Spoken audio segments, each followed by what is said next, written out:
By 1930, the Republican Party had become the party of financial speculation and free trade.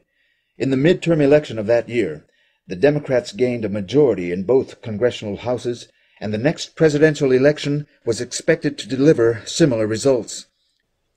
Lewis Howe had planned a presidential bid for Franklin in the 1936 election, but the nation's economic conditions prompted an earlier run. Because of his success as governor in New York, Franklin was seen by many to be the likely Democratic Party nominee. To combat Franklin, early in the campaign cycle, John Raskob moved the repeal of prohibition into the forefront of the party politics. This issue was intended to create a wedge between the Northern and the Southern Democrats, and in a letter to the party published in early 1932, Raskob threatened that, were the party not ready to come together around this issue, the Democratic Party should break up and a third Liberal Party should be formed. Franklin perceived the true intention of these actions as an attempt by a financial elite to undermine the Democratic Party's chances in the election and retain control of the nation's economic policies. I know that you will agree with me in believing that we face in this country the concentration of all power, economic and political, in the hands of what the ancient Greeks would have called oligarchy. Going into the 1932 convention, you had people who were outright fascists and Nazis, who were the American equivalent of Montague Norman, Hjalmar Schacht, and the European bankers who wanted to install Hitler because they wanted a war in Europe. And so Roosevelt was facing those kinds of obstacles. To combat this control from an elite few of the Democratic Party, Franklin invented the fireside chats in order to educate the population about the problems America faced and to muster support for his intended policy solutions. These unhappy times call for the building of plans that rest upon the forgotten, the unorganized, but the indispensable units of economic power. Plans that build from the bottom up and not from the top down, that put their faith once more in the forgotten man at the bottom of the economic pyramid. It is high time to admit with courage that we are in the midst of an emergency at least equal to that of war. Let us mobilize to meet it. In this situation, Roosevelt attracted especially the people in the lower 80% of family income brackets to the fact that he was going to do something for them. And we had a deeper cultural level in the United States, which is not British. People had an idea of a constitution, may not have been too clear on it, but they knew under our system that's not right. We don't do that to our own people. We don't let them starve. We don't let them suffer. It's not our way of doing things.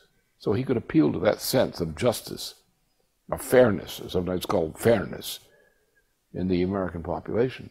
And he got a tremendous base of support in it. He knew what he was doing. He knew the history.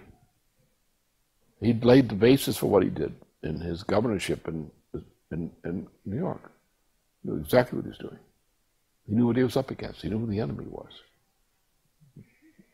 And he knew that we were not safe unless we got rid of the British system. This was the Franklin Roosevelt, after earning a majority of the popular support during the primaries, that came into the Democratic Party convention of 1932.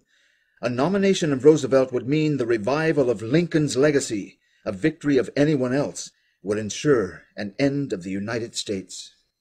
Roosevelt came into the convention as the clear favorite of the American people, yet the party apparatus was dead set against Roosevelt getting the nomination. Amidst the chaos of the convention, the Roosevelt apparatus persisted. Cracks started to develop among the different constituencies, and ultimately an American response came from the participants of the convention. Enough people realized that Roosevelt was the only alternative to the Wall Street Party, and that he was the only one committed and prepared to govern in the interests of the United States. A deal was brokered. The California and Texas delegations broke for Roosevelt, and he secured the nomination. Franklin D. Roosevelt, having received more than 2/3 of all the delegates voting, I proclaim him the nominee of this convention for President of the United States. Although this pleased the people in the convention, it did not please Raskob and his masters. It seems unbelievable that the Democratic Party, born and bred in the fine old aristocracy of the South, and always fostered and nourished by a conservative people, such as Smith, P.S. DuPont, and myself, is now turned over to a radical group such as Roosevelt's. Hearing of his nomination, Roosevelt broke tradition, took a major risk at the time, and flew an airplane to Chicago in order to address the people of the convention directly and to draw the battle lines of his campaign. There are two ways of viewing the government's duty in matters affecting economic and social life. One is to see to it that a favored few are helped, and hopes that some of their prosperity will leak through, sift through to labor, to the farmer, to the small business man. That theory belongs to the party of Toryism, and I had hoped that most of the Tories left this country in 1776.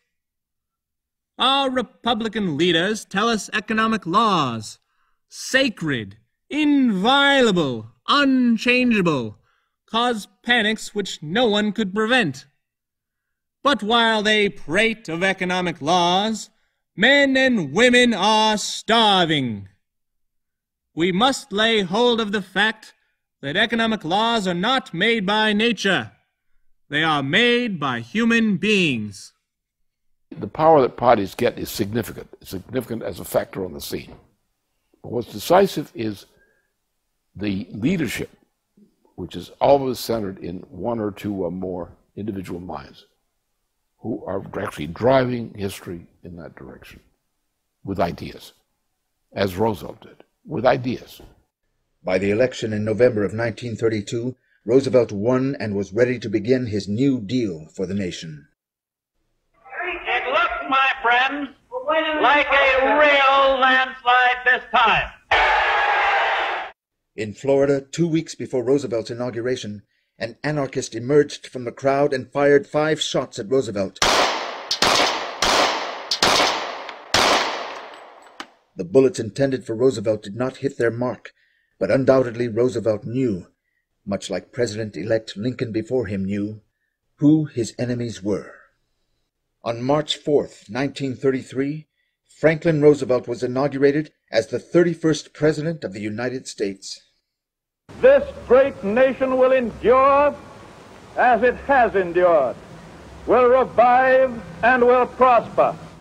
So first of all, let me assert my firm belief that the only thing we have to fear is fear itself. Nameless, unreasoning, unjustified terror, which paralyzes needed efforts to convert retreat into advance. Yes, the money changers have fled from their high seats in the temple of our civilization. We may now restore that temple to the ancient truths. So between Lincoln and Roosevelt, we didn't have an American president who was able to fundamentally transform the United States with this idea of the American system. Roosevelt understood this. He understood it from his studies of Hamilton. I'm sure he also understood Lincoln's policy very clearly, because so much of what he did was an echo of Lincoln. Within hours of his first day in office, Roosevelt began a comprehensive reorganization of the nation's economy. Illustrative is the case of Chief Aide Harry Hopkins, who, armed with only a card table, a pot of coffee, and a telephone, hired 11 million Americans and spent $20 million in the first 3 hours of the administration.